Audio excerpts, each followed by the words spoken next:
I'll tell you who had an expected own goal. America. Good answer. That's definitely our lead-in.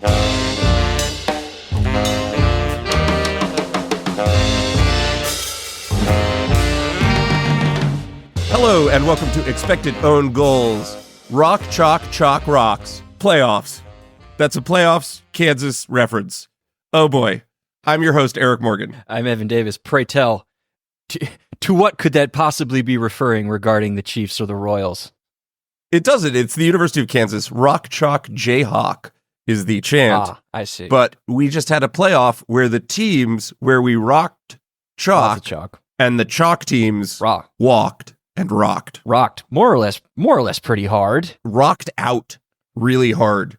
So I think without further ado, let's get to the whip around so that we can discuss these delectable next round fixtures. My debt is paid. Malort night. It's why didn't Mike Watts lead in with that on Amazon? It's Malort night in America. It's Malort night in America. Evan, you and I were trying to describe the taste of Malort.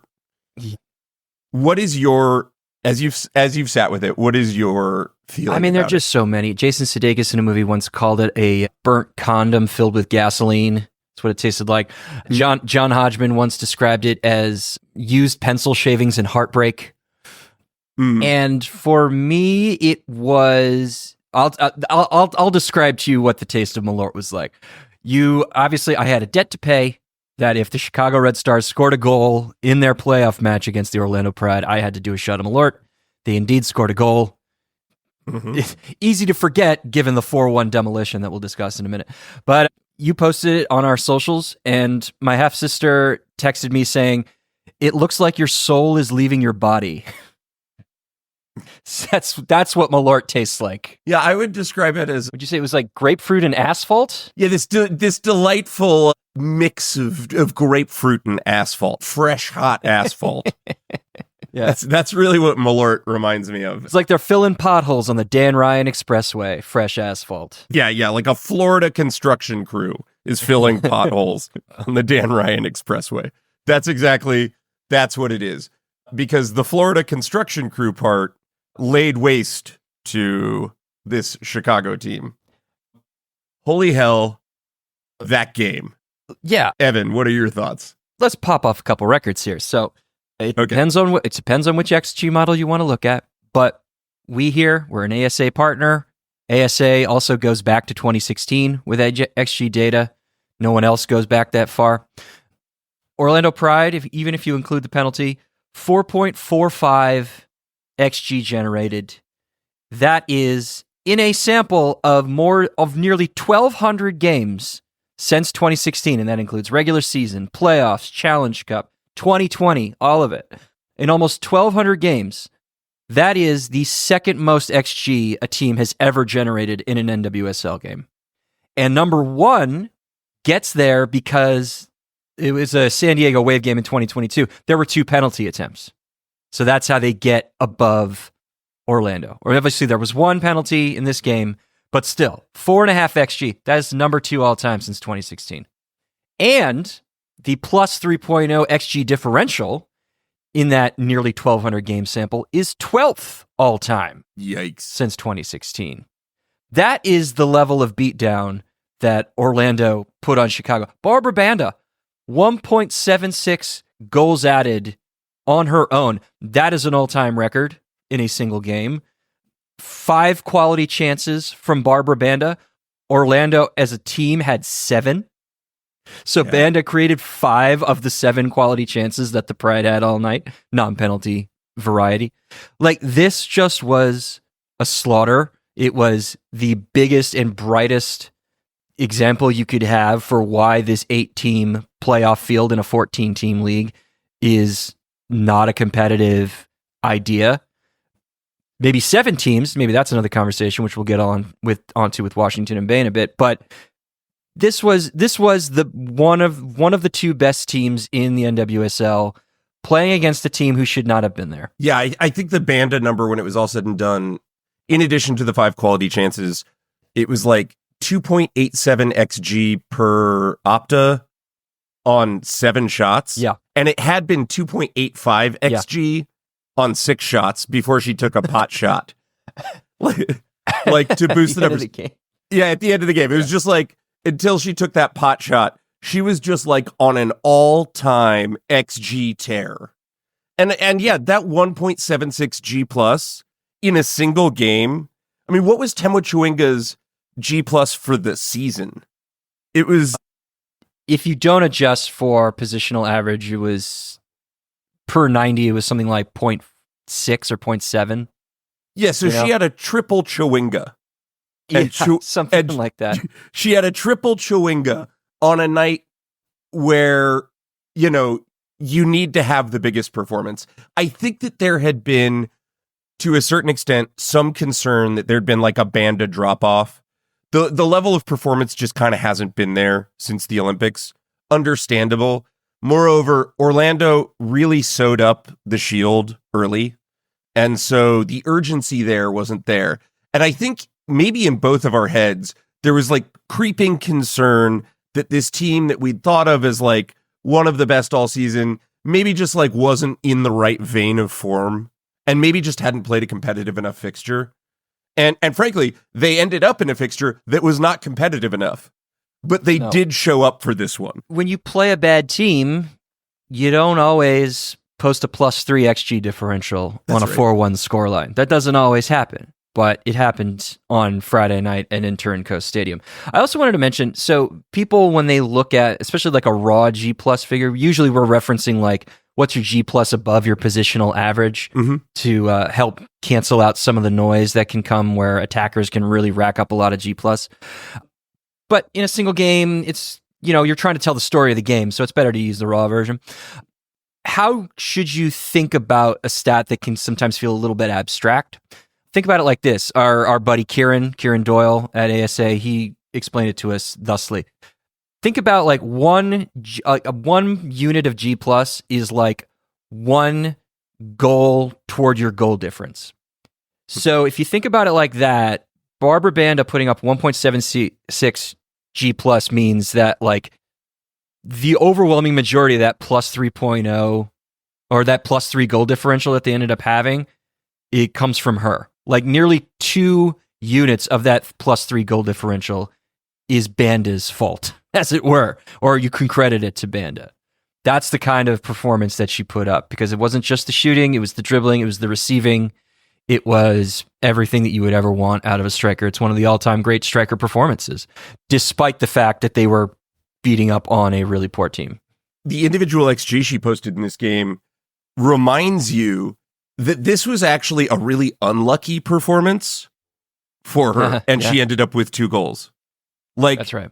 Her finishing luck was quite bad. In fact, on the night, Orlando's finishing luck was quite bad, and they still won 4-1. Banda on her own for X Place, which is the finishing tool at ASA.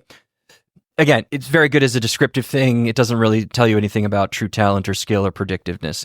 But what it's basically doing is like takes your post-shot XG, which is just the shot quality, and subtracts it from your chance quality, which is the pre-shot XG, just to see what you're adding purely via finishing to the chance. Banda was negative 1.1.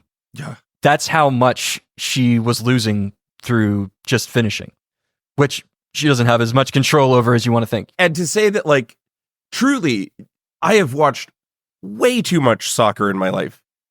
It is one of the most dominant striker performances I have ever seen, and it was unlucky. I know when we were sitting there watching it, our brains were breaking a little bit. And frankly, that's what it felt like. I think even more when you get into sort of the game flow, what's crazier about this is Orlando basically put up their 4 goals unchecked. Yeah. There was no resistance coming the other direction. There was no attacking anything. I took a shot of Malort, God damn it, right at the half, because I had now, with my 1 shot of Malort, registered more shots than all of Chicago combined. And I don't even mean on target, I just mean shots. Like, Chicago didn't get a shot. And frankly, and this is another one of those where like stats sometimes really don't tell you what happened. The non-penalty XG per shot in this game was Orlando 0.14, elite. well above average, well above what one expects in the league. But Chicago 0.15. Which is like, that's the most Red Stars shit. Yeah, that's the most Red Star shit all season. And for all the virtues of Anna Morehouse's we've extolled this year, she had a boner and a half. And Janine Joseph just made hay. And registered a 0.75 XG chance out of an Anna Morehouse boner. Yeah. That was more than half of the XG Chicago generated all game. Right. Yeah. And that XG per shot is inflated entirely by that one moment. But that's how Chicago ended up getting a lot of results in the regular season. They would have one moment, maybe two, but they'd be no doubters, or it would be capitalizing on a mistake from a center back or a goalkeeper. But that's fine if you want to get a win against Louisville or a win against San Diego. That's not fine if you're trying to like get past Orlando in a playoff knockout match. And they had a couple of other looks like really at the end of the game, but it was all game state influenced. And Orlando hadn't really put up much of a fight since like the penalty, maybe even a little bit before that, which is just before Joseph's goal. So this is the least analyzable game, I think, of the four, just because it was an all-out beatdown. On Thursday on the Patreon pod, we're going to be talking about each of the four teams that were eliminated and the pieces that we think can improve these teams. And sort of like what we think, against the expectations that we've had for these teams, what would improve our view of these teams moving forward. Chicago, in turn, will have the longest and most analyzable segment because there is a lot. But in this game, I felt like what we saw laid bare was an utter lack of respect for their center backs and their fullbacks as far as any ability to defend the long ball. Orlando started this game basically playing a handful of Route 1 balls down the field and saying, Barbara Banda, Summer Yates, just go get them, and then we'll be in the attacking third. Banda had a 0.29 XG chance in the first minute. Exactly. And that strategy should not work against a professional team in the way that it worked. That strategy is this mortifying, utter lack of respect for the opposition. And Seb Hines just kind of said, fuck it, see if you can stop us. And the answer was, nah, they can't. and from there, really it was over. Yeah. Orlando host Kansas City. That is our next game. Let's move on to Orlando's opponent, the regular season XG differential bullies, the regular season X points bullies, the 4-seeded Kansas City Current. Evan, what did you see in that KC-NC game? This is a classic Kansas City game from the earlier parts of the season where they just choose a 30-minute window, beginning of the game, end of the game. This time it was the beginning of the game, where they just put the pedal on the floor and assault your goal mouth over and over and over again, either through counter pressure or through wingers getting in behind your defensive line and your elite passing midfield getting the ball to their feet. And it just happened again and again and again for about 20 minutes. And the only goal ultimately of the game, came from one of those sequences where you gotta clear your lines. You cannot give Temwa Chewinga 3 different bites of the apple inside the 6-yard area. Yeah, she will score one of them. Yeah, that goal was just an XG barrage. It was Chewinga and then Dubina off the post to Chewinga, off a defender back to Chewinga again, finally to slot home. There are pinball machines less active than that ball in the box. It was unreal. And Chewinga does what she's been doing all year. And again, I think our major concern going into this match was, how is anybody going to deal with Temwa Chewinga? And the answer from Aaliyah Berkeley and Kaylee Kurtz was not well. Yeah.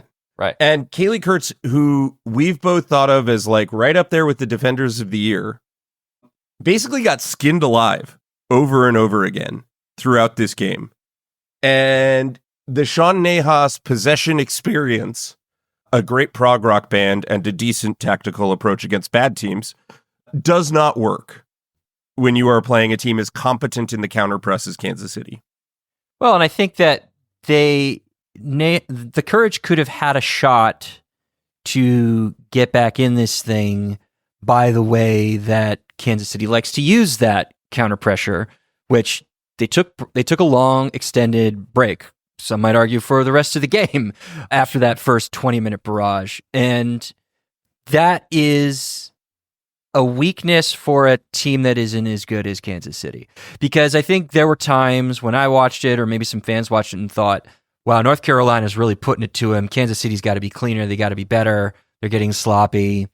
But aside from the Caroline goal that Almut Schultz stopped with one hand right on the goal line and was correctly called after Matsukubo tried to sweep it in, they did not offer squat in terms of good chances. They were in the final third a lot. You know, Mm-hmm. They were putting together decent passing patterns. Like Feli Rauch was very active, you know, sending in crosses. Like you can see through the passing map, like how much they were trying to get action down the right flank with Caroline. Ashley Sanchez pulled wide. Denise O'Sullivan pushed up high. Manaka kind of vacating a lot of central areas. And, you know, so Casey just answered by having Claire Hutton pull off and ostensibly, like, laterally function as a double pivot, but really she was there to be help defense for Ellie Wheeler for that wing, which is a smart game plan when you've got a healthy Caroline to deal with. And Hutton put up 10 tackles and interceptions in the game. Unreal. That's ludicrous. Unreal. For a defensive midfielder to have that many successful on-ball defensive actions. She was a beast and was a big reason why Caroline and Sanchez could not make any of their combinations in the final third pay off in the box. You know, it just ended up being a lot of toothless North Carolina possession, albeit in dangerous areas, but Kansas City, unlike, say, Chicago, knows how to defend deep. Yeah. Even if they sometimes could get skinned a couple of times, they never, ever let North Carolina get a good look at goal. I very much felt like the Sean Nahas logic of attacking down this right wing was Sharples and Wheeler are less accomplished and less polished than Cook and Mace. Let us overload our best players and talent, Caroline and Sanchez, our best progressive players, in that space and overwhelm them. Moreover, that should drag Temwa Chawinga back to play some defense and therefore make her less available for counterattacking. That was what I saw as far as the Nahas thought. And it was like, Claire Hutton, 18-year-old, let's see if we can't rattle her in her first playoff game. Basically, that entire strategy... You have an answer for that. Yeah, the entire strategy blew up right in their face. And instead, Ryan Williams and Kaylee Kurtz, who we talked about on our awards episode, were annihilated and taken out of the game in anything approaching an effective defensive positioning and stand. Like, they were just wrecked. And Claire Hutton, as good as Temwa Chawinga was and as decisive as she was in creating the goal that made the separation in this game, Claire Hutton was, man of the match for me. Yeah, I think that's fair. What didn't Claire Hutton do? Like if you overlay these two passing maps, the space is basically Claire Hutton intercepts and distributes. Like that's what the story of these two passing maps overlaid on each other tells you. Anyway, North Carolina, what did you see from them as they really struggled to get back in the game? Particularly in that second half, which I thought was pretty bland. That's North Carolina, right? Like that's always been the problem that we've had. Like you see just who took the largest volume of passes for the Courage throughout the game. Berkeley and Kurtz passing it back and forth, back and forth, back and forth. Eventually trying to distribute out to Rauch or Williams, who tried to play a little bit more of a dangerous ball. Like they had ideas, but they never knew how to make those ideas count. Like, again, lots of action in the attacking third, lots of triangles, lots of times where it seems like they were able to stretch Kansas City up to a point, and then there would be a half second of delay in making the decision on what the next move would be, and then Kansas City could recover. You know, like there was, it's just the same old courage over and over and over again. And look, I mean, 0.08 XG per shot on the day. That's nothing, you know, and most of that's being driven by the Caroline chance in the 32nd minute that we were just discussing. So from my vantage point, KC made one really loud defensive mistake and Schultz bailed them out. Did they play a perfect defensive game? No, it got pretty physical, especially like deeper into the second half. Yeah, you know, very much. There were some chippy moments, and like Chewinga, who's already nursing a right knee knock that she's recovering from, got scythed down quite a bit, and KC did not particularly enjoy that. It was a big old shoulder shrug, and it could have been worse. Like in that first 20-minute barrage, like it's not out of the realm of possibility that Kansas City could have been 3-0 up. There was the Debinha chance at the beginning of the 17th minute, and there's the Chewinga chance that was really juicy at the end of the 17th minute that Casey Murphy tips over the bar. Those two chances go in, all of a sudden it's 3-0, and then it's really nothing. A nothing burger of a game for the rest of it. Like, it's just a little bit of finishing and a little bit of Casey Murphy goalkeeping heroics that I think made this tight and interesting. Yeah. It's also something that Orlando can be mindful of when they play Kansas City next week, because Orlando is not going to be as passive in the final third and in the penalty area when they have the ball. So they might look at this and think, well, we just got to dial it up 15 or 20 more % from what North Carolina was doing, and maybe we can find some space. Yeah. All right. So let's move to the other side of the bracket and talk about a Sunday doubleheader that had two really not necessarily exceptionally exciting games until the switch was turned, at which point they became exceptionally exciting games.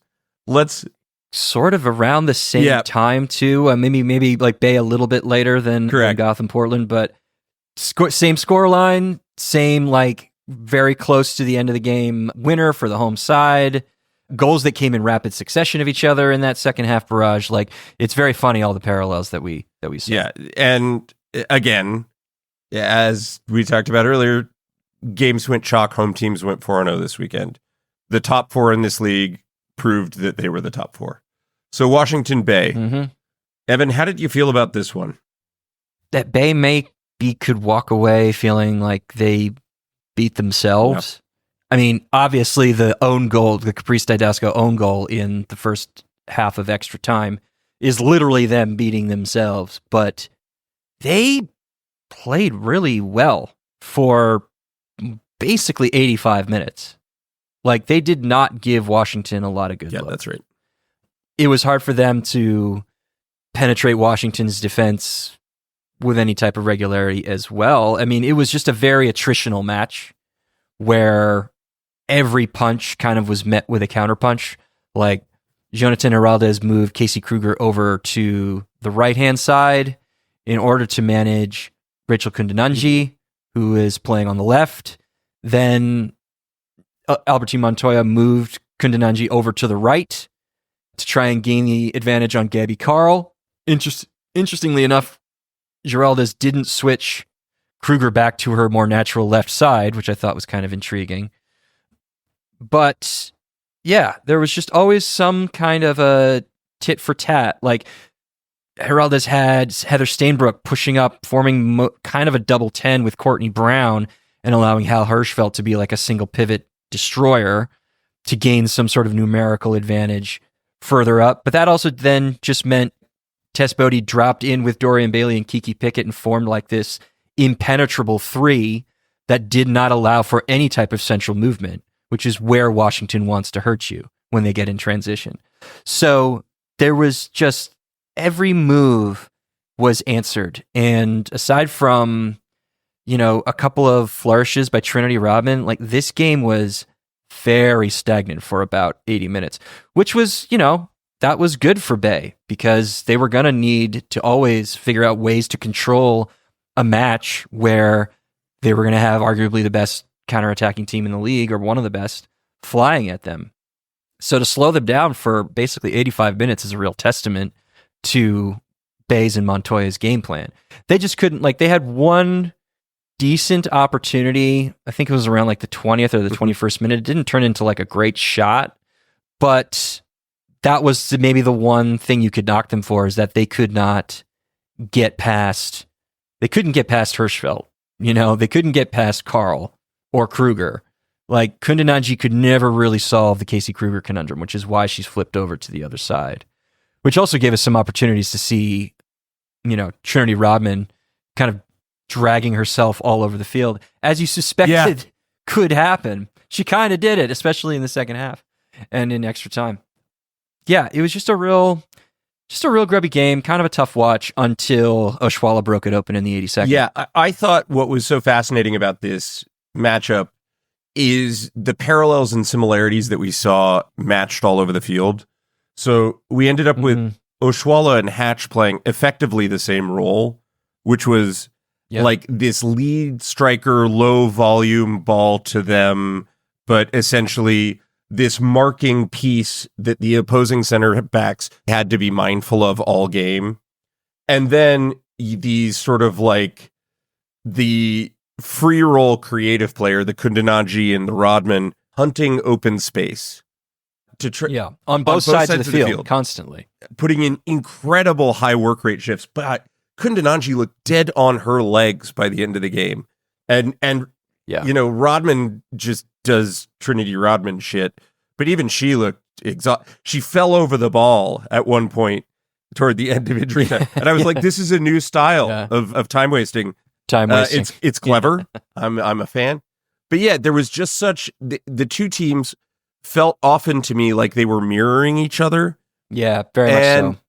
When you get that, you often get these really grubby, awful games. But generally speaking, I felt like Bay had executed their game plan to perfection, as far as it looked all the way until the Oshuala goal.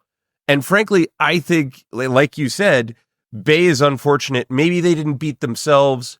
I actually think the Didasco own goal is a byproduct of Melanson not closing down Rodman well enough, and then the size of Ashley Hatch screening Didasco until the last moment, at which point she is just unfortunate enough to finish brilliantly into her own net. Like, it's a great header. Yeah. It's a well-placed accidental header, but she also doesn't know anything about it.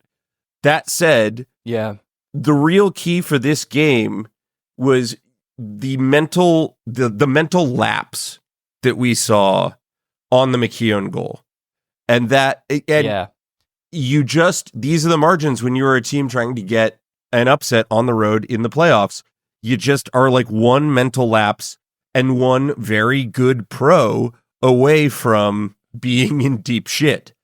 And and also like the interception that McKeown has, like just before that, I believe Bay were like appealing for a handball. I think that's right. And that felt as if triggered their switch off. Because when McKeown then is able to scoop up the interception, she takes the shot from 23 yards out, and she's got 4 different Bay defenders in front of her who also are kind of screening Caitlin Rowland as well. But none of those Bay defenders could get a foot on that shot, and that's absurd. And that's entirely because they weren't locked into what was unfolding in front of them. And moreover, I think the first problem is Kundananji is the initial tackle, and she's dead at this point. Like, she is completely toast. And then the second problem is McKeown brings the ball from her left foot to her right foot, which should have been red, and Tess Bodie just does not slide to cover there.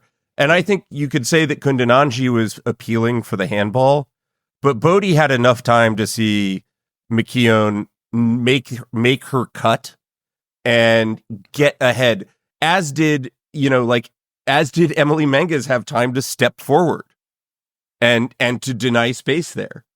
And just no one does it. And this is why evolutionarily we often see forwards moved back in the field, because they are high skill players, to take on different positions. And Tara McKeown, who is a very accomplished striker, I believe at USC, as a center back, has not lost any of the skills that got her into the league as a striker. And we just saw somebody, unlike most center backs, who knows how to set themselves up with a final touch to stride through a ball and knows exactly how hard they need to hit it, which in this case wasn't that hard. It was just placement into the far corner. It was such a low corner. It was such a composed finish. Low far corner. And on top of that, understands that Katie Rowland will be screened here. So definitely don't try to hit it too hard. And it's just brilliant. And it's a testament to how many attacking weapons Washington has shown us that they have over the course of the year, that Tara McKeown is the one who finally steps up and grabs the winner in this game, or grabs the decisive goal in this game that pushes us to injury time. Yeah, and they've got more fitness within that depth too, because the other two quality chances of the game come in the first half of extra time after the own goal from Lena Solano. And it was both of those chances emerged because Bay is so tired. And they just don't have all that much gas left in the tank. And it's unfortunate. What I'll say is that Bay should, and this, I'm sure they don't want to hear this right now because it's 24 hours removed from this loss, less than that, they can feel encouraged by this performance and what this performance sort of symbolizes for their season as a whole.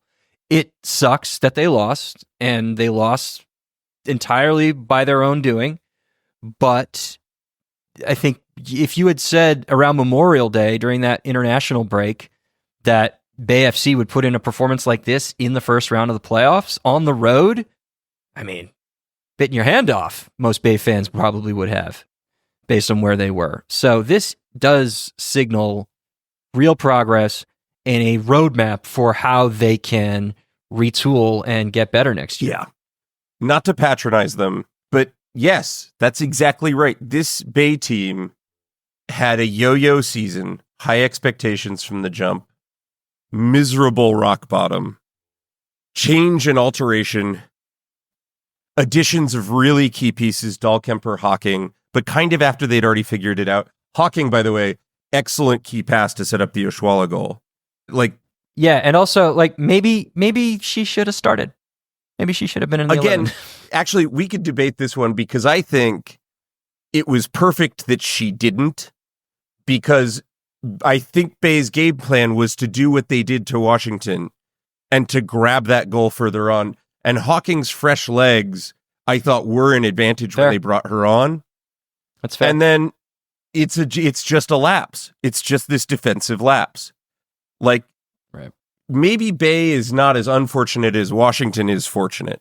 For as good as McKeown's hit was, and it was a good hit, it's a really low XG chance. And it's... That requires as many as 4 defenders making a mistake at the same Correct. time. It was a .07 XG chance from 23 yards, which is the average non-penalty XG they got all game. It was as mediocre as every other chance they'd taken. It just happened to be on the foot of a very talented player in a very good position that they were familiar with. That said, Bay, I wonder about their cap situation, but they have a lot of really interesting pieces. Oh, God, Alyssa Melanson had a game. Alyssa Melanson, that might be the best game I've seen her play for Bay, in spite of the mistake she makes in injury time. She was great. Yeah, I mean, let me pull this up here. I just want to make sure that I got it. Trinity Rodman was not a net negative on G+, but she did not contribute a lot of positive attack, barring 1 or 2 moments. And Melanson was her assignment, or rather Rodman was Melanson's assignment. That tells you a lot. Yeah. No, it's very impressive. I think, lots of good stuff for Bay. It would have been just as tough going to Gotham next week. But, inaugural season, you make the playoffs, you lose to a good team in a close game. These things happen. That's it. I mean, you're the second expansion team in league history to make the playoffs in their first year. That's a win. Yeah, that's true. This is anything beyond this would have been gravy, Yeah. So, which is not how they think about it, but I think actually a healthy way to look at it. Heads held high, Bay. Heads held high. All right. final game of the weekend. Do we have to discuss it? Sorry, buddy. No. It's fine. It's fine.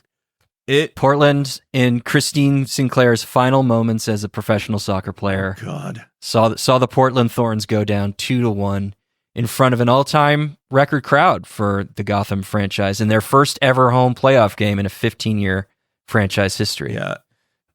It was an incredible atmosphere, as was the Washington Bay game, too. Like, a lot of players said that they'd never heard the stadium that loud before. More than 19,000 showed out at Audi Field. 15,500 at Red Bull Arena, which is, you want 9 or 10,000 more there, but the vibes were pretty immaculate. Yep. And the game was less so. Yeah, but again, here's another one where Portland, I thought, looked a lot better than they've looked for long stretches of this season. It still wasn't a very good performance, but as far as like the executing of a game plan to try to win against a better team on the road in the playoffs, Portland put up a remarkably coherent first half of defense. I think Gotham went to halftime with 0.2 non-penalty XG. Something like that, yeah, on like maybe 4 or 5 shots. It was exactly the thing that we'd been wondering, would it ever appear again? Namely, some sort of defensive solidity from the Thorns. And they did it. No Nicole Payne, no Isabella Obeys. Good calls all around, I think, to have Reyes Mueller and Hubley be lined up alongside Becky Sauerbrunn. But they soaked up a ton of pressure. Sam Coffey was functioning basically as a single pivot to give Jesse Fleming and Hina Sugita opportunities to push forward. At least in possession, that's how Coffey was functioning. Very much so. But they held on. And then the 2 goals that they gave up, I think they come from poor defensive performances. Individual lapses, yeah. Yeah, but I don't know why I don't want to ding them too hard for it. I mean, I guess it's just because even though both the goals were from quality chances, they weren't like mind blowers. Yeah. You know what I mean? Yeah, I think that's exactly right. In the first half of this Portland game, I felt like there was a level of self-knowledge the team hasn't always displayed throughout this season in terms of like the way that they were deployed. There is something really smart on the road to taking your not particularly athletic back four. Marie Mueller and Reina Reyes, I think, are both like neutral to plus athletic fullbacks, but Hubley and Sauerbrunn are both like net negatives as far as like their athleticism is concerned. That with Sam Coffey, there was no space to attack through the middle. Most of the box touches that Gotham had, and we talked about this in our preview, Gotham doubled up the opposition all season on box touches. Most of the box touches that Gotham had in that first half were coming in from the side and not actually in dangerous territory. There was kind of nothing that they could attack through the middle. And I just felt like Portland, understanding the lack of athleticism that they have in the back and understanding the force and power of the athleticism that they had moving forward with Smith and Weaver, like their plan was very clear from the jump. It was and they hit and transition. And weirdly, like use that lack of athleticism to force themselves to be really, really organized and coherent out of possession, because Reyes and Mueller can't really step up as like super fast attacking fullbacks, and you do not want to expose Sauerbrunn or Hubley too much. And they were all going to get pinned back anyway because Gotham's press was so aggressive. I mean, you look at the field control graphic, and there is basically one area, like through like sort of the central zones of the defensive third, where you could say Portland really had more of the ball, and that's like the goal when Shelby Hogan is trying to like pass out of the back. That's how good Gotham was at making Portland's defenders uncomfortable when they were in possession. You could see it. I mean, it was a really special example of what Gotham does all the time, which is just send the press with everybody working in concert with each other. But once Portland lost the ball, they were able to regain shape and not give Gotham a lot of space to operate in. Because they were often losing the ball so deep in their own zone, they were already in position. Which is, like that kind of just was the case. Like Portland would lose the ball in their own third or before the half line and kind of not have had enough time to get themselves in something that resembled an attacking shape. So in turn, it was like, okay, well, at least we're already there. And, and frankly, that I think has been a challenge for Gotham all year, turning those high possession wins into exploited space against opposition. And there just wasn't that opportunity in this game. And it really does take, and again, we should actually discuss this moment. Sophia Smith offside right at the end of the half. She is offside. Correct. But we saw what the strategy was supposed to look like. We saw a really deadly ball, I believe, from Hina through to Sophia Smith. And if Sophia Smith delays her run just like a half second longer, she is just as in on goal as she would have been there.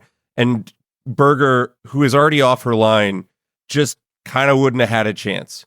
And Berger, who had like a couple wobbles in this game, got bailed out there. Including the Turner header that got scored. Exactly. 75th minute. Got bailed out. And we went into the half of this game with Portland a half stride away from a lead. And one that I think you and I would have both begrudgingly said was probably deserved based on the chances, if that Smith chance had counted. We get into the second half, and it's this grubby little chance that Tierna Davidson finishes brilliantly. God, Sunday was the day for center backs finishing goals well. Davidson spins and takes a ball on the half volley that's sort of just rocketing around the box and plays it well, strikes it purely. Raylan Turner kind of just blows her marking assignment on this corner. Davidson slots home. And at that point, I felt like Portland was probably in some pretty deep shit, just given what Gotham's allowed all season. But they went and, they at this point, Sink is off. At this point, Jesse Fleming is off. Both I think were, if Gale made two mistakes in his starting 11, I think those were probably the two. Mm-hmm. And we get this set piece that Olivia Moultrie plays on a dime to Raylan Turner, and Raylan Turner just sort of rises and clocks home. Suddenly the game is level, and I think at that point, pretty close to level on XG as well. Because that big Lavelle chance at the end that wins the game is really solid. It's a 0.2 chance. And yeah, the game just sort of felt like, oh boy, we're seeing round 2 of what we saw in Washington Bay. But instead, this game, we get 12 NWSL minutes of extra time. And in the 8th, stoppage time. And in the 8th minute of NWSL stoppage time, or the 7th, Delaney Sheehan plays some of the best hold-up play you'll see from a midfielder deep in the box.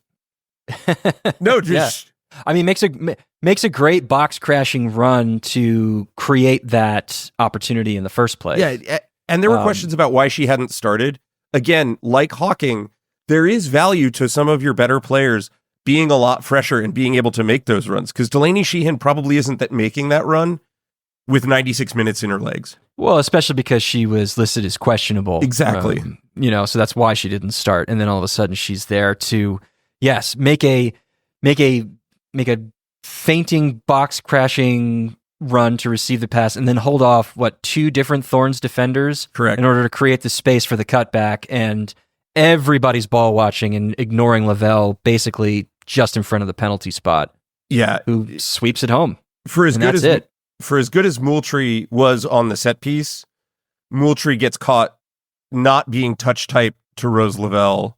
Yeah. And sort of like the same deal with Tess Bodie, it's just that minute of it's just that second of hesitation of just turning off mentally that just was the margin in the game.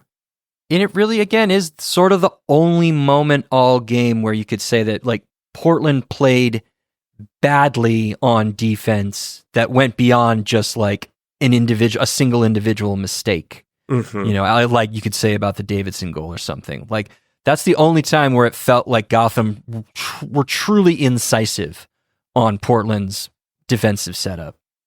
Yeah. And then, it ends up being a 1.0 to 0.5 XG split in Gotham's favor. Like this was 0.06 to 0.08 on the XG per shot split. Like this was not a dazzling. This is a very Evans annoyed at Gotham kind of Gotham attacking performance, you know? Yeah. But also Gotham's the kind of team that just doesn't care. You know, they can just wait you out until you make a mistake, and they capitalized on both. Insert the punny Rose proves to be thorn in Portland's side. Yes. Like whatever joke you want to make about Rose Lavelle ending it for the Rose City is there. My heart just went out to Christine Sinclair, who looked devastated. Oh, I know. The end of a brilliant career, an easy, you know, we talked about this with Alex Morgan, an easy XOG Hall of Famer, Christine Sinclair. We're going to miss watching you play, and you've defined this Portland team for its entire existence in the league. So pouring one out for you. All right, let's move on and talk the coin flip round of matches. And we can go just basically reverse chronologically from this pattern because our Sunday quarterfinalists will be playing in the Saturday semifinal because TV rights holders love looking out for players' physical well-being. So that will be Gotham playing Washington at Audi Field on Saturday on CBS, big CBS. Yeah. Do you have the ELO projection in front of you? I can pull it up. I have it memorized, though. Oh, well, if you got it memorized. Per Trevor Larner's ELO model, is the Washington Spirit with a 56% chance of advancing. The Gotham, obviously, the 44% chance. Maybe if you're statistically inclined, you're a fan also of things like 538 or Nate Silver, and you listen to this podcast. You know that what 56 versus 44 means in these kinds of simulations is it's a coin flip. It's very, very close. It's not something where you should be betting a lot of money on.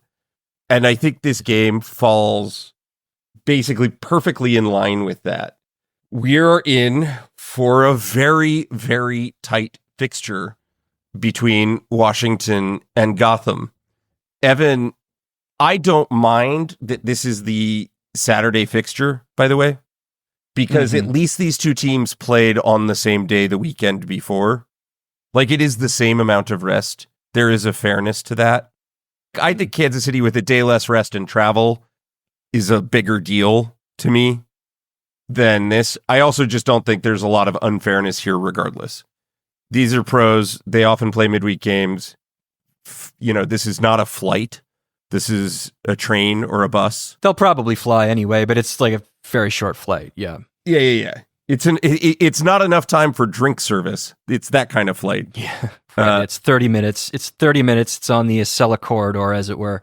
Yes, it's coin flip, but as we'll discuss during Kansas City, Orlando, it's a little bit less of a coin flip than it could be.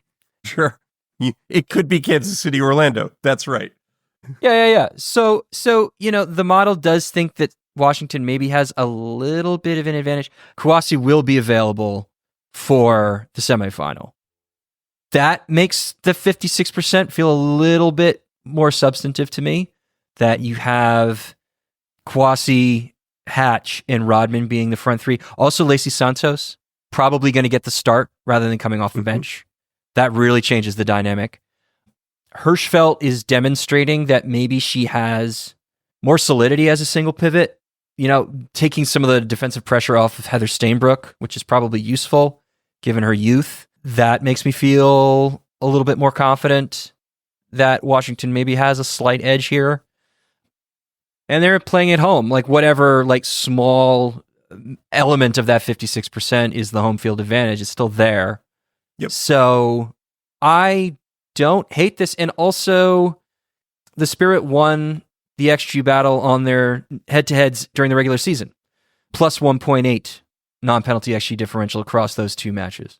So I think that Washington probably gets a victory here. Maybe it's extra time. Maybe it's a 1-0, maybe it's a 2-1, but I think Washington gets this. My feeling is that Gotham, who continue on this hot run where they have put a fair amount together, with Tierna Davidson healthy and playing, have as good a back line as any team in the league does right now. I suspect we will see Mandy Freeman again over Jenna Neiswanger, which was a really interesting little rub that Gotham rolled out, mostly to contain fast, dangerous wide attackers in the form of Sophia Smith and Morgan Weaver. The same thing will be required against Trinity Rodman and Rosamund Kwasi. But I think where Hal Hirschfeld as a single pivot probably won't work is what Bay have in the midfield is functional, but it isn't having Rose Lavelle and Yasmin Ryan and Esther cycling. Yep. And the level of sophistication in the movement present for Gotham is so much greater than that of what Bay currently plays. I think if Giraldez, and I doubt he'll do this just because he's shown himself to be a really adaptable, really thoughtful manager. I think if he leaves Hal Hirschfeld on an island, Hal Hirschfeld will be stranded and taken advantage of. Because as good as she is, Lavelle, Ryan, Esther, possibly Ella Stevens, if we see Stevens and Williams get starts again, there's just a lot of really talented players to make little triangles around her and move the ball forward. And to drag her way out of position. I think you're right. I think if the game is probably won and lost in the midfield, and if you use Stainbrook as a true, as half of a true double six, as a true double pivot with Hirschfeld's, that will stabilize things, but to what extent can it really stabilize things when they are up against that kind of midfield attacking power? And given just how tenacious Lavelle has been defensively, how tenacious Esther is defensively, do they have any room for progression, which isn't really Stainbrook and Hirschfeld's strong suit anyway? And therefore, does that put more pressure on Carl and Kruger to try and combine on the wings with getting and be the progression tools to get the ball up to Kwasi and Rodman? I think these are all fair points. I think the problem here is when you start relying on your fullbacks for serious ball progression because you can't move through the middle, you drag them out of shape and you make yourself much more susceptible to counterattacks when Gotham inevitably win the ball in the final third and in the half. So it's going to really require a lot of positional discipline from Kruger and Carl, who I think are both up to that. But it's going to require, I think, the question of how the ball, and maybe this is where they miss Andy Sullivan and Croy Bethune most, like the question of like how the ball makes its way from progression to the attacking line to get Kwasi and Rodman free is one that, like, I think the absences that Washington has felt so far could be absorbed against a team of Bay's quality, but against a team of Gotham's quality, suddenly it's a lot scarier without Ulisar and with Ashley Hatch, who is a lot less mobile, and a lot less fluid. Yeah. Then the spotlight comes down on how Lacey Santos will find space. And if she can find seams around Neely Martin and allow for, and basically get herself into positions where Kruger and Carl can break the press that will be coming, then maybe there will be opportunities for Santos to create some control, some attacking control for Washington. If Santos is forced to constantly come deeper and deeper and deeper into the field to get the ball, then you're defanging her. Yeah. And it will be much easier for Sheehan and Martin to clog passing lanes and ensure that Hatch can't receive to feet, that Rodman and Kwasi will have to do that much more work, that much more off-ball running to try and make themselves open. That'll be a real challenge. So I think Santos, and again, this is why the midfield battle really seems to be where this game could be won and lost. The spotlight comes down on Santos. just offensively, just as it comes down on Hirschfeld and Stainbrook defensively. Yeah, I think that's exactly right. And while I am fully confident of Esme Morgan and Tara McKeown to be better suited to face this Gotham press than Sauerbrunn and Hubli, and as we're talking about it, it's just, this is a chess match. There are lots of pieces. There are lots of moves and counter moves.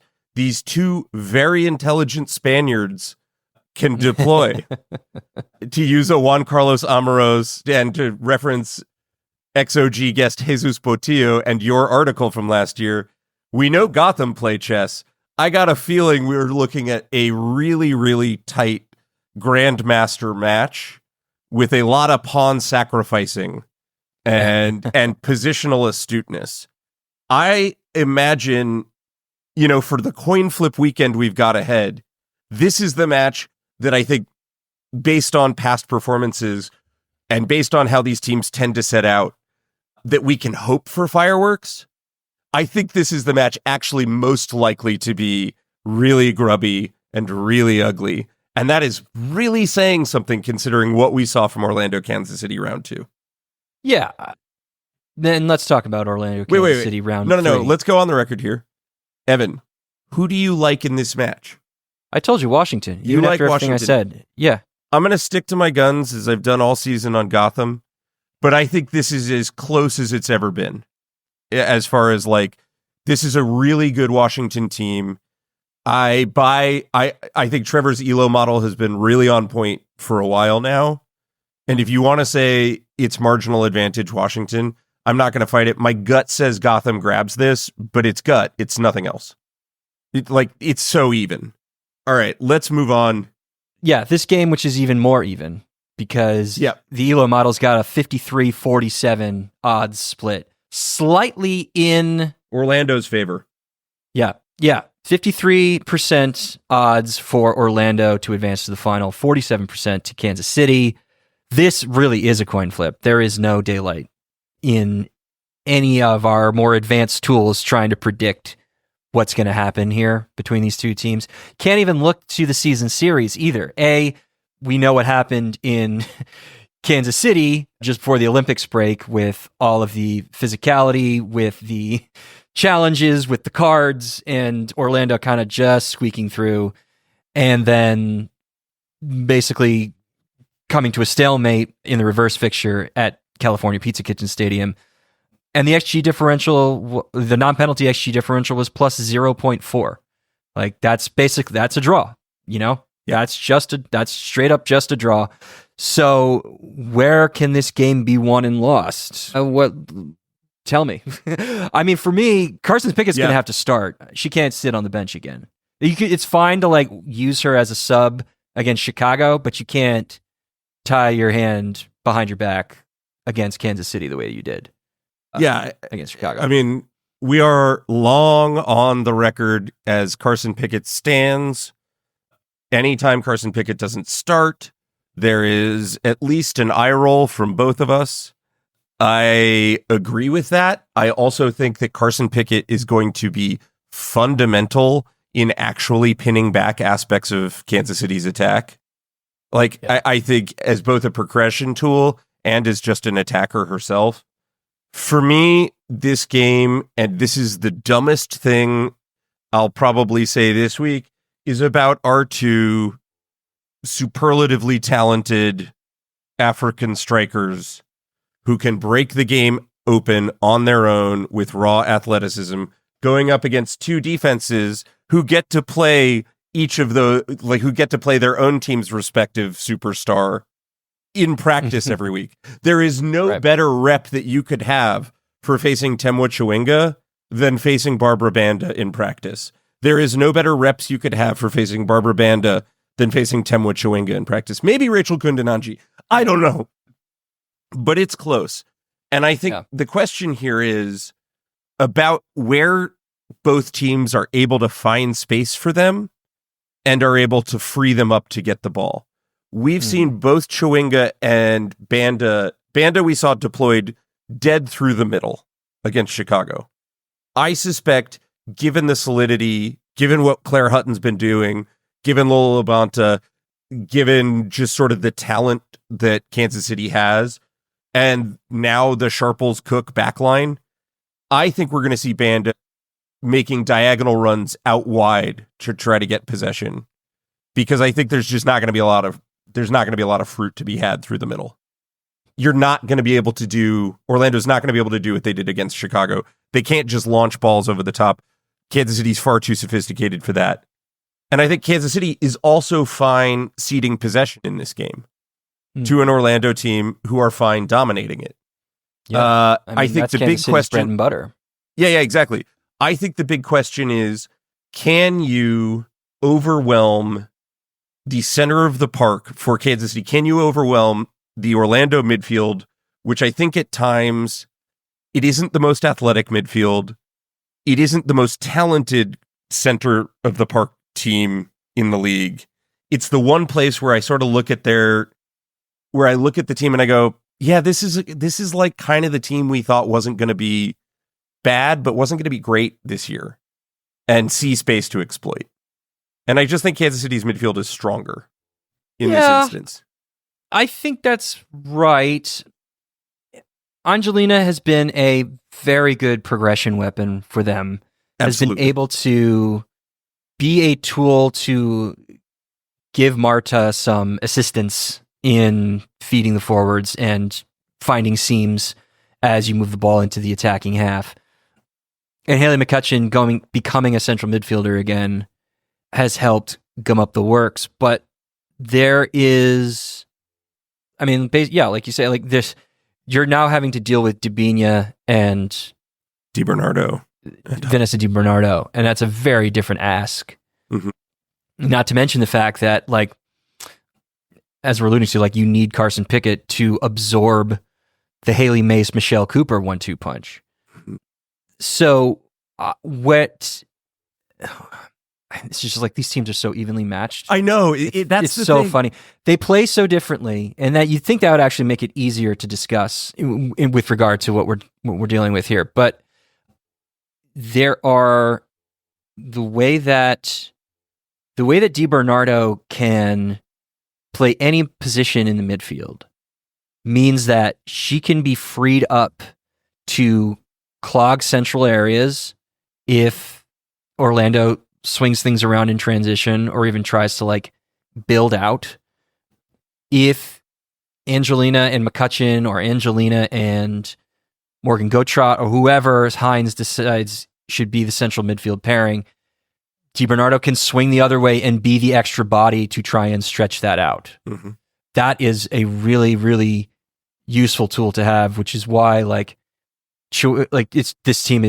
Kansas City is not just Temwa Chewinga. It's all the other ways that they can beat you, all the other little tactical rubs that they can offer you.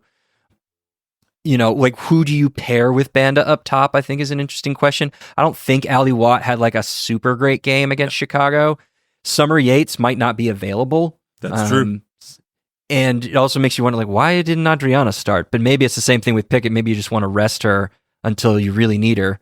So is it Banda and Adriana, or is it Banda, Adriana, you bring Julie Doyle back, have that be the three? I don't know. I don't know what the answer is there, because, again, whether it's Izzy Rodriguez or Ellie Wheeler, those are pretty strong wide defenders between Wheeler and Mace on either side. Yeah. So I don't know if there's a real tactical advantage or territorial advantage you can gain there. I mean, if I'm Seb Hines, I want to make Cook and Sharples uncomfortable, because even though they have sort of become a much more cohesive defensive unit once everybody got on the same page about 2 months ago, like, they both have mistakes in them. And if you can use Banda and Adriana's off-ball running to really get them unsettled or get them separated from each other, then maybe that's where you have an advantage. But also, like, you're going to have to get the ball to Banda in the first place. And, like, Kansas City plays one of the best rest defenses in the league because of how good Hutton and Labonta are at closing off space. So, yeah, This is a tough one, I think, because on the other side of it, like, how do you use Cooper to get Pickett on her back foot? You know, how do you use Chewinga in such a way that like somebody gets uncomfortable? I mean, maybe that's where there is some territorial advantage. Like, can Corey Dyke hang with Chewinga? And if she can't hang, that pulls Emily Sams over and makes room for Dabinia to come up underneath, or for Nichelle Prince, if she's playing the 9, to fill space. Like, Chewinga almost needs to be, maybe Chewinga needs to be the dummy. She needs to be the one to make decoy runs and be a player that you have to constantly be aware of while you're letting 3 other world-class attackers slip through. I think that's right, by the way, Evan. I think that if I see Carson Pickett starting, and I'm Vlatko Andonovski, I think I am encouraging Temwa Chewinga to get on the other side of the field and switch, and ask Carson Pickett to be of two minds about whether she's staying or whether she's going, to cut off the supply forward and require all fullback progression to basically be coming out of Corey Dyke. Yeah, we also don't know if that's how Seb Hines is going to want to use Pickett. Like, he's had Carrie Abello be the left back and push Pickett up into the left wing and have Adriana be the right winger. And what do you lose defensively? What do you gain in attack? I don't know if I quite weighed the cost-benefit analysis of that move. But he doesn't want to get rid of Carrie Abello as a left back, but do you lose something defensively by not having Pickett play that deep? So, unless you really want to make Pickett sort of like a left midfielder in that 4-4-2 and be happy to snatch some width from her when you've got the ball, but also make sure that she stays in line with the midfield and really compress space on that wing. This feels really, I mean, you talk about how like it's going to be grubby between Washington and Gotham. I think this game's going to be really attritional. I think there is going to be a constant set of moves and counter moves. And if Chewinga can't maybe exploit that right flank, Orlando's right flank early, like if they can't snatch a goal early, this could just drag on into extra time. Yeah, I agree with that. And similarly with Banda, like if Banda is not able to attack those Kansas City center backs in a way that gets them off balance, then again, I think we're in for a long day. This game is going to be so much about possession and counter press. And you were talking about this earlier, the two tactical styles that these teams would prefer to deploy fit each other like hands in a glove. Like what Kansas City wants to do is pretty comfortable accepting what Orlando wants to do. And what Orlando wants to do is pretty comfortable accepting what Kansas City wants to do, which is why we have seen these feisty attritional games so far. And I expect nothing to change in that regard. Yeah. I really do think this is where it comes down to, do you have the player who is capable of individual game-breaking brilliance, or a handful of them? And is that player capable of doing something? In this game in particular, I think that is even as well. Like Banda and Chewinga are both, yes, we have that player, and yes, they are very capable of doing something against this opposing defense. I guess maybe the one thing you could say is, does Kansas City just have more of those players? Like, for sure. Like Dabinia can take a game by the scruff of the neck. Michelle Cooper in some ways can do that. And on the other side of it, it's really kind of just Banda and Adriana with respect to Julie Doyle. I mean, maybe Doyle is that kind of player, but she's just of a different tier of quality. But Marta, for all of her on-ball trickery and all of her gifts, she's just not at that age where like a really good defense will allow her that kind of space. So maybe it's just and maybe it really is just a numbers game again. That's what attritional battles are like, you know. If you just have the one extra player than the other team, that could be enough. So as far as predictions are concerned, well, I just sort of go down the line here. Would you rather have Morehouse or Schultz? I think it's a push, right? I think that's a push, yeah. Yeah. Would you rather have the Sam Strom pairing, or would you rather have Cook Sharples? Sam Strom. Yeah, but it's mildly so. And I think that I agree. I might against Banda prefer having Cook Sharples over having Sam Strom versus Chewinga.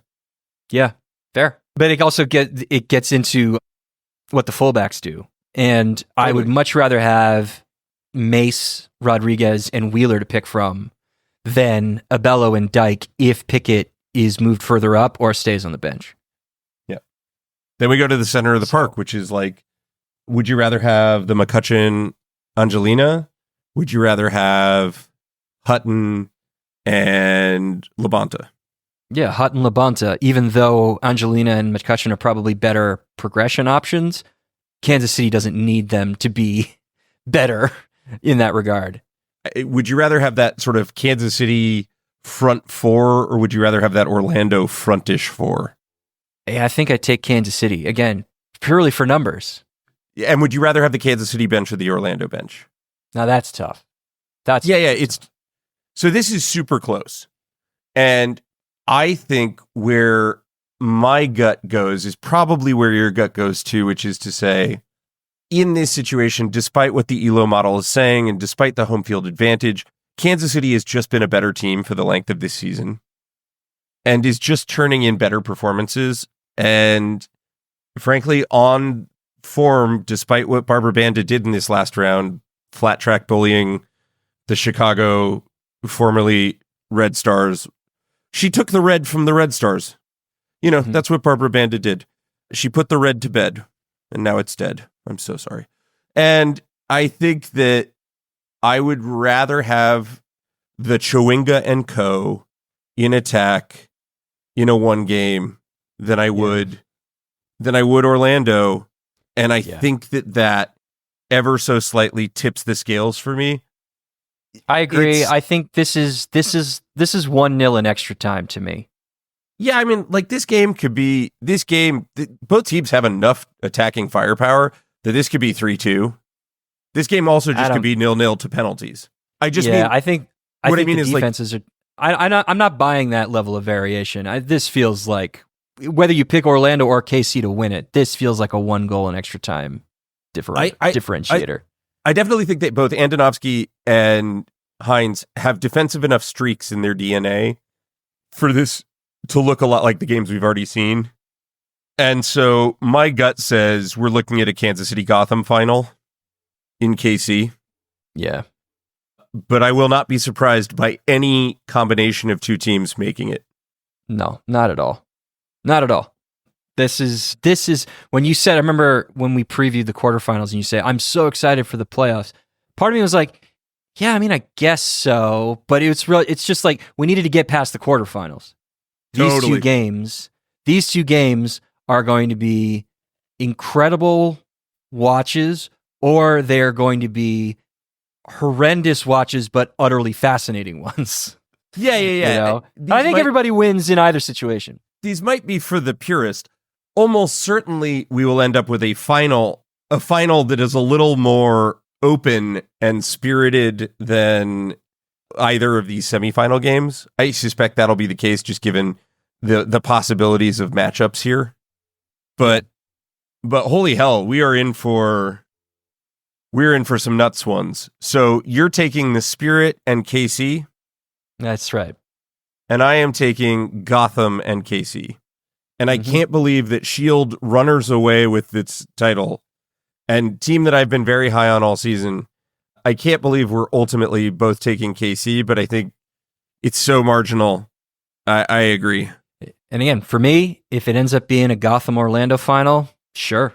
Yeah. Yeah, I won't think that anyone got cheated there. Yeah, exactly. And for you, if it's a Spirit Orlando final, you know. Yeah. So. Well, let's close out. Lily Johannes, U.S. women's national team. That's cool. Remember a year and a half ago when the U.S. didn't have any central midfielders? Yeah. And now not only do they have a bunch of central midfielders, they're all like young and great.